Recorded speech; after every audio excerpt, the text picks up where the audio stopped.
সুব্রত বক্সির পরামর্শ মেনেই অনুষ্ঠিত বীরভূম কোর কমিটির দ্বিতীয় বৈঠক। স্থির হলো নতুন পরিকল্পনা। গত 14 জুন কলকাতায় তৃতীয় শীর্ষ নেতা সুব্রত বক্সির নেতৃত্বে অনুষ্ঠিত বৈঠক ঘিরে রাজনৈতিক মহলে যথেষ্ট চর্চা শুরু হয়েছিল। বিশেষ করে সেই বৈঠকে বীরভূম জেলা কোর কমিটির দুই শীর্ষ নেতা কাজল শেখ ও অনুব্রত মণ্ডলকে মুখোমুখি বসিয়ে আলোচনা চালান স্বয়ং বক্সি। এই গুরুত্বপূর্ণ বৈঠকের জন্যই বাতিল করা হয়েছিল বীরভূম জেলায় পূর্ব নির্ধারিত কোর কমিটির দ্বিতীয় দফার বৈঠক। সেই বাতিল হওয়া বৈঠকে আজ অর্থাৎ 21শে জুন শনিবার অনুষ্ঠিত হয় বোলপুর জেলা তৃণমূল কার্যালয়ে। বেলা 3টে নাগাদ শুরু হওয়া এই বৈঠকে উপস্থিত ছিলেন এসআরডি এর চেয়ারম্যান অনুব্রত মণ্ডল, জেলা পরিষদের সভাধিপতি কাজল শেখ, লাভপুরের বিধায়ক অভিজিৎ সিনহা, রাজ্যের মন্ত্রী চন্দ্রনাথ সিনহা, সাংসদ শতাব্দী রায় সহ আরও জেলা নেতৃত্বরা। বৈঠক শেষে কোর কমিটির চেয়ারপারসন আশিস ব্যানার্জি বলেন, পূর্ব ঘোষিত 25 তারিখে জেলা কমিটির বৈঠক পরিবর্তিত করে 29শে জুন করা হয়েছে। এছাড়াও আগামী 12ই জুলাই সিউড়িতে আরেকটি কোর কমিটির গুরুত্বপূর্ণ বৈঠক অনুষ্ঠিত হবে বলে তিনি ঘোষণা করেন। এই বৈঠকে মূলত জেলায় দলীয় শৃঙ্খলা, কর্মী সংগঠনের সুসংহত রূপরেখা ও আসন্ন পঞ্চায়েত নির্বাচনকে ঘিরে প্রস্তুতির দিকেই জোর দেওয়া হয় বলে সূত্রের খবর। কিছু জায়গায় দলীয় দ্বন্দ্বের অবসান, ঐক্যবদ্ধভাবে কাজ করার উপরেও গুরুত্ব দেন নেতারা।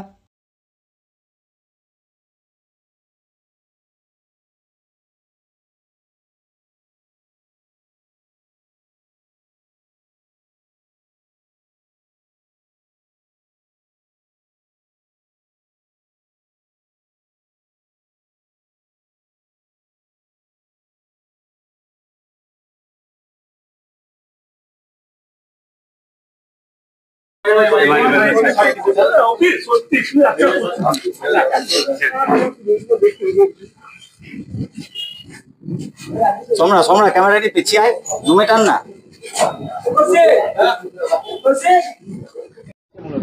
আলোচনা মূলত আমাদের আজকে প্রথম বিষয়টা বলি, কোর কমিটির আজকে যে মিটিং, সেই মিটিং অত্যন্ত সৌহার্দ্যপূর্ণ পরিবেশে খুব সুন্দরভাবে সুসংগঠিতভাবে আজকে কোর কমিটির সভা হয়েছে। এবং আজকে সভায় যেটা সিদ্ধান্ত, প্রথমে বলি যে আমাদের 29/6/2025 তারিখে 29শে জুন আপনার জেলা কমিটির পূর্ণাঙ্গ সভাটা, পূর্ণাঙ্গ জেলা কমিটির সভা হবে। তাতে এমএলএ থাকবেন, এমপি থাকবেন, অঞ্চল সভাপতি থাকবেন, ব্লক সভাপতি থাকবেন, প্রধান থাকবেন, উপপ্রধান থাকবেন, মানে সর্বস্তরের চেয়ারম্যান থাকবেন। মানে 25 তারিখটা চেঞ্জ করে এটা কি 29 তারিখ হলো। 25 তারিখটা হবে, 25 তারিখটা হবে না, তার পরিবর্তে 29 তারিখ হবে। 25 তারিখে আমাদের 2-3 জন মেম্বারের অসুবিধা আছে, সেই জন্য আমরা ওই ডেটটা চেঞ্জ করে 29 তারিখ করব। আর 12/7/2025 শনিবার সিউড়িতে বেলা 3টের সময় কোর কমিটি আবার বসে।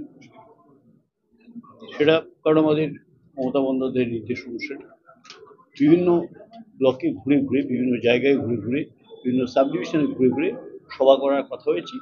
সেই মতোই আমরা আগামী 12/7/25 শনিবার সিউড়িতে বেলা 3টের সময় এই কোর কমিটির সভা আবার বসবে। আমরা সকলকে আপনাদের মাধ্যমেই, আমাদের এমএলএদের, ব্লক সভাপতিদের, অন্যান্য আমাদের সংগঠনের নেতৃবৃন্দকে, সকল স্তর নেতৃবৃন্দকে আমরা আবেদন জানাবো, 21শে জুলাই সংগঠিত করবার জন্য যতখানি পরিশ্রম প্রয়োজন ততখানি পরিশ্রম করুন, সভার সমিতি শুরু করুন এবং আমাদের যেগুলো প্রচারের অঙ্গ, সেই প্রচারের অঙ্গে পথসভা করা, বিভিন্ন জায়গায় যাওয়া, বিভিন্ন ছোট ছোট সভা করা এবং লোকজনকে সংগঠিত করে নিয়ে যাওয়া।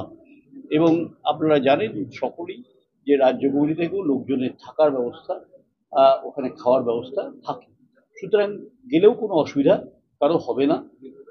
স্বাভাবিকভাবেই নেতৃবৃন্দকে বলবো তাদের সংগঠিত করে নিয়ে যাওয়া। নার্সিং হোম, এখানে অভিজ্ঞ ডাক্তার দ্বারা নরমাল, সিজার, হাই রিস্ক প্রেগন্যান্সি, ডেলিভারি সহ সমস্ত অপারেশন সুলভে করা হয়। Doctor Kalidas Ghosh MBBS, MD gynae, DNB, FICOG অভিজ্ঞ প্রসূতি ও স্ত্রীরোগ বিশেষজ্ঞ, কোর্ট রোড, আরামবাগ বাস স্ট্যান্ডের সন্নিকটে। যোগাযোগ নম্বর 7384893374। অথবা 9153144650 অথবা 7001653388